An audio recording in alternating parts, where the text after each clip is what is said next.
Last night, I got a little worn out. I'll be honest with you. And it doesn't happen often as a perfect human being. But it happened last night in the comments section here on the Showgrum. All of the talk about how ESPN fixed the college football playoff and they wanted Alabama in and they wanted Florida State out. And I'm here to tell you, I am about 99% that that's just not the case. Having worked there, and I want to be fully transparent, I used to work at ESPN. I have a lot of friends who work at ESPN, and there is just as much division at ESPN over this as there is in this room, as there is over your, I don't know, our water cooler still a thing. I have a real hard time believing that ESPN was rooting for Alabama or Florida State or Georgia. I just don't see the benefit for them. And you look at the situation that they have now. Do they have 4 blue bloods in the college football playoff? Well, 3. I don't know that I'd go as far as to call Washington a blue blood. But if ESPN was going to fix the college football playoff, I certainly believe that Washington would be on the outside looking in. Now, is it advantageous that Alabama's in? Sure it is. Texas, Michigan, absolutely. Look at the TV ratings we've seen all year. But, Jake, I have a real hard time believing ESPN had any input on the decision in the college football playoff. And the reality of the situation is ESPN is really in a position where, yeah, of course they want to put the best TV ratings together. Of course, it's their job to deliver audience. But when you think of a product like the college football playoff, everyone's going to be watching. Is it going to be less people if it's a smaller school versus a bigger school? Yeah, maybe it's going to be less people, but ultimately ESPN doesn't need to go out and find 50 million people to watch a game, and that's why they wanted Alabama. You're still going to get crazy numbers during the college football playoff, whether that was Florida State or Alabama. Now, my opinion is that Alabama versus Michigan is a damn good matchup. It is a phenomenal matchup, a better matchup than Florida State would have been able to provide, in my opinion, given their, current circumstances with the injury report. So I just think this is a very straightforward, very, A plus B equals C type situation. Again, Florida State just isn't able to justify their place in the college football playoff. And the initial reaction, or the first thing everyone's thinking is, oh my God, 13-0 conference champion, they should automatically be in. No, they shouldn't automatically be in, because that's for next year. Right now, we have a group of human beings who apparently voted 6 to 8 times on this and went through a painstaking process to figure out that as a group, they all agree that Alabama was the better fit. And it's really that simple. I think the funny part of this is, Florida State issued all of these statements and they were fired up that this was subjective. And how could it not be subjective when a bunch of human beings are sitting around a table arguing over college football? It's exactly what we do on this show every day. Isn't that what we all wanted, right? Like during the BCS time, we were like, hey, we need a group of people to actually decide it. We have to be able to say, well, hey, this team is injured and this team can't do this or shouldn't justify that. Like, that's what we all wanted. And so this is a tale of, hey, Florida State fan and everyone in company is all pissed off that they suffered an untimely injury, because that's what this came down to. What no Florida State fan wants to talk about is everyone's pretty much said, hey, if you were 100% healthy and you were 13-0 and a conference champion, you'd have been in. Everyone has said that. You're not going to put Alabama in over 100% healthy ACC conference champ. But again, you had that injury. If this had been an injury to a safety, you'd still be in the college football playoff. But it's not. It's a season-ending injury to your best player, your most impactful player, the player that decides just how far you go. The player that decides whether you can compete against the best in the country. Without him, you can't. That's how much he matters. I just don't think this is even a conversation. Is it? I mean, you look at the TV numbers from this past weekend, and if you're ESPN, I mean, yeah, are you happy that Alabama and Georgia had 17 million viewers? Yeah. But you also put Michigan number 1, and they only had 10 million viewers. Washington had 9 million viewers. Texas, who everybody else was griping about, only had 7.8 million viewers. Right? I look at FSU and Louisville, they had 7 million viewers. So why aren't you upset with Texas being in instead of Florida State? I don't know. I think you're only upset that Alabama's in because it's Alabama and it's the SEC. And hey, the SEC didn't deserve a place in the playoff. Well, yeah, they did. And I think one of the hard truths that a lot of people don't want to talk about in college football is whether you like it or not, you better learn to love it. The SEC is the best conference in college football. And how is that even arguable? How is it? How can you legit sit here and say that a one-loss Alabama conference championship team doesn't belong in the college football playoff? How are we having this argument about Alabama? You want to complain about Texas losing Oklahoma? Okay, great, let's do that. The thing that guts Florida State in that conversation, Alabama has what the committee said was the single best win of the season at Bryant-Denny Stadium. How could it not be? It's tough to take that away from Texas. That's also a feather in the cap of Alabama. And if you're going to put Alabama in, you're going to put Texas in. And again, I think that the single biggest argument here is you don't like the rule. Change the rule then. If you don't like the rule where they're allowed to consider injuries to your best players, change the rule. And wouldn't it be a travesty if they didn't? I mean, if we had a situation where, you know, a quarterbackless Florida State team's competing for a national championship, how does that help anybody? How does that, I mean, I just sit here and I say, look, man, the 4 best teams right here today got in. Just because you're undefeated in your conference champ, it really, honestly, is not helping you, because that says to the committee the ACC is soft, which it is. We all know that. The ACC is a one-team league every single year. 8 out of 10 years, it's already crowned Clemson. The other 2, Florida State decides to show up and play some football. That's what it's been. So let's not pretend that somehow the ACC is the SEC, where it's a really difficult schedule and their conference games are clearly better than your conference games. I mean, that's the thing that I can't get down with. All year long, what has Florida State said? We're better than you. We deserve more TV money. We're the best team in the country. Put us in, coach. And now, what have you done? You put up, and I'm not letting it go. You had an average-ass, mediocre performance against a really bad Clemson team at their place, and you barely scraped that thing out. And then you put on what was, I mean, I don't even think in question the worst performance of the weekend in front of the committee in that championship game, and you expect to get in. No chance. No chance. And I'm telling you, this is yet another situation where the small group of people screams louder than the masses. I don't know anybody, honestly, in my circles, anybody that we talk to who's like, yeah, wow, Florida State, man, they should be in. I haven't heard someone legit in real life say that. I've only heard it on the Twitter machine or in the comments section. It's a classic barking dog story. And I understand if Florida State fan is upset, but if Alabama is so undeserving, why is Michigan shaking in their boots knowing that they have to play them? Yeah, that was funny. I don't know how many people saw that.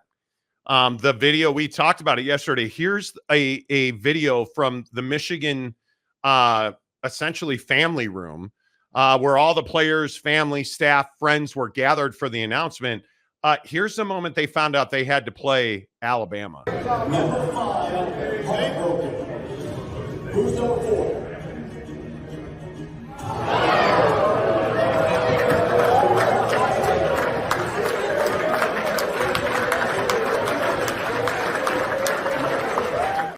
I mean, just the gasp of horror. Oh my. The gasp of horror is hysterical. And I think that shows you the top half of the SEC, I think, is better than any other conference in the country. I look at Alabama and Georgia. I think either one of them could win the college football playoff. I mean, that struck me as a professional football game, man. You're watching that game and you're like, dude, like, they're making these tiny, minute adjustments that have huge ramifications in game, in the moment. Like clock management matters more than ever. You know, possession of the football and not giving out free passes matters more than ever in this game.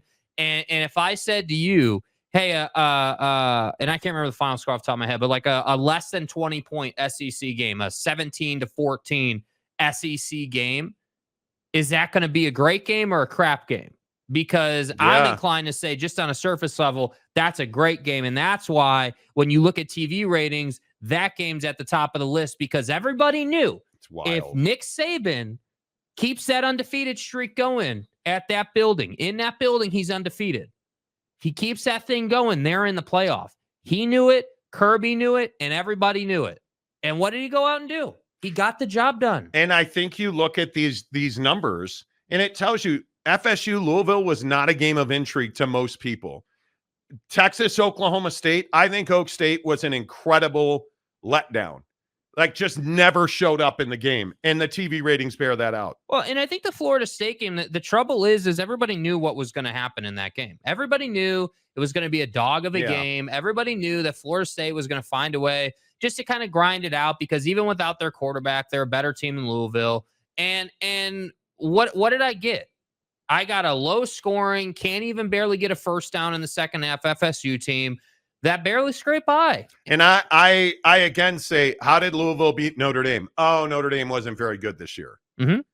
I mean, it's amazing that Louisville, and it's an indictment was on even Louisville there too. I mean, it's wild. And again, I think hands down, by far, the SEC is the best conference in college football. And everybody can run there. Oh, well, did you see they were 1-2 against the Big 12 and it couldn't beat the ACC. Great. What does that have to do with the fact they're the best conference in college football?